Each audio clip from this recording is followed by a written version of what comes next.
हमारी पार्टी लोकसभा के ये आम चुनाव अकेले ही लड़ेगी तथा देश की जातिवादी, पूंजीवादी, संकीर्ण व सांप्रदायिक सोच रखने वाली सभी विरोधी पार्टियों से अपनी दूरी बना के रखेगी। अर्थात हमारी पार्टी यहाँ किसी भी गठबंधन व पार्टी के साथ मिलकर ये चुनाव नहीं लड़ेगी। क्या बीएसपी का अकेले चुनाव लड़ने का निर्णय यूपी की राजनीति में एक नया मोड़ लाएगा? क्या ये निर्णय उनके वोट बैंक को मजबूत करेगा या उन्हें विभाजित करेगा? नमस्कार, आप देख रहे हैं एयर न्यूज। 20 मार्च से शुरू हुए उत्तर प्रदेश के 7 चरणीय संसदीय चुनावों के पहले चरण के नामांकन ने बहुजन समाज पार्टी के इंडिया ब्लॉक में शामिल होने की अटकलों को विराम लगा दिया। पार्टी राज्य की सभी 80 लोकसभा निर्वाचन क्षेत्रों में उम्मीदवार खड़ी करने जा रही है।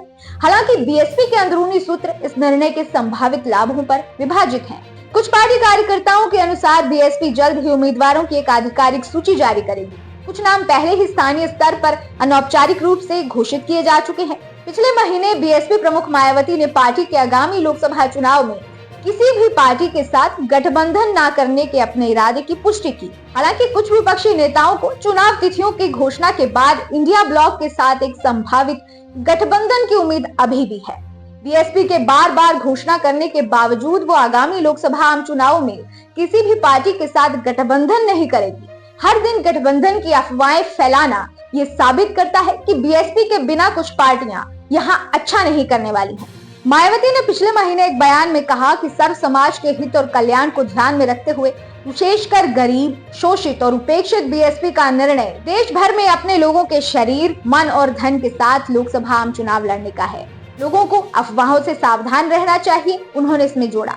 वहीं बीएसपी के भीतर एक वर्ग का मानना है कि जब पार्टी गठबंधन बनाती है तो वो अपने वोट अन्य पार्टियों को स्थानांतरित कर देती है, लेकिन उन पार्टियों के वोट शायद ही कभी बीएसपी को वापस मिलते हैं। इसीलिए वो एक सतर्क दृष्टिकोण की वकालत करते हैं। स्वतंत्र रूप से चुनाव लड़कर पार्टी दलितों के वोटों को भी अपने हिस्से में करना चाहती है, जो राज्य की जनसंख्या का लगभग 20% है।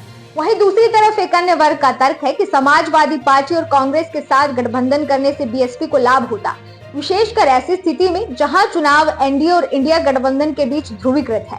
वो तर्क देते हैं कि लोग इन दो मुख्य गठबंधनों में से ही एक को वोट देने की संभावना रखते हैं। 2022 के आम चुनाव में बीएसपी ने केवल 12.8% वोट हासिल किए, जो लगभग 3 दशकों में उनका सबसे कम प्रदर्शन था।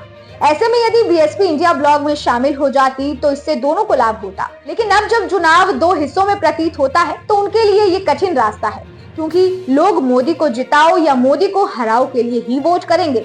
इसीलिए किसी तीसरे मोर्चे या किसी अन्य तीसरे विकल्प के लिए बहुत बड़ी जगह नहीं बची है। 2007 में 30.43% से बीएसपी का वोट शेयर 2022 के विधानसभा चुनाव में 12.88% तक गिर गया। फिर भी दलित समुदाय की अटूट समर्थन के कारण वो यूपी की राजनीति में महत्वपूर्ण प्रभाव बनाए रखती है। हालांकि हाल के विकासों से पता चलता है कि एसपी समर्थन के आधार को कमजोर करने के प्रयास में जुटी है। पार्टी ने मेरठ, बिजनौर और फैजाबाद जैसी अनारक्षित सीटों पर 3 दलित उम्मीदवारों को खड़ा किया। इसके अलावा ये पिछड़ा, दलित और अल्पसंख्यक फॉर्मूला का उपयोग करके दलितों, ओबीसियों को आकर्षित करने की कोशिश भी कर रही है। एसपी द्वारा इस रणनीतिक बदलाव से कथित तौर पर बीएसपी की परंपरा को नुकसान पहुंचता है। बीएसपी का यह निर्णय उत्तर प्रदेश की राजनीतिक दिशा को कैसे प्रभावित करेगा, ये एक बड़ा सवाल है। अकेले चुनाव लड़ने का उनका ये निर्णय उनके वोट बैंक को मजबूत कर सकता है या उन्हें विभाजित कर सकता है। इसका असर न केवल बीएसपी पर बल्कि उत्तर प्रदेश की समग्र राजनीतिक संरचना पर भी पड़ेगा। तो इस तरह से हम कह सकते हैं कि बीएसपी का निर्णय उत्तर प्रदेश की राजनीति में एक नया आयाम जोड़ सकता है। ये उनके लिए नई शुरुआत का संकेत दे सकता है या उनके लिए चुनौतियों को और ज्यादा बढ़ा सकता है। अंततः वोटरों की पसंद और चुनावी परिणाम ही इस निर्णय की सफलता या विफलता का निर्धारण करेंगे। अगली वीडियो में हम उत्तर प्रदेश के चुनावी मैदान में उतरे अन्य दलों की रणनीतियों और उनके संभावित प्रभावों पर भी चर्चा करेंगे।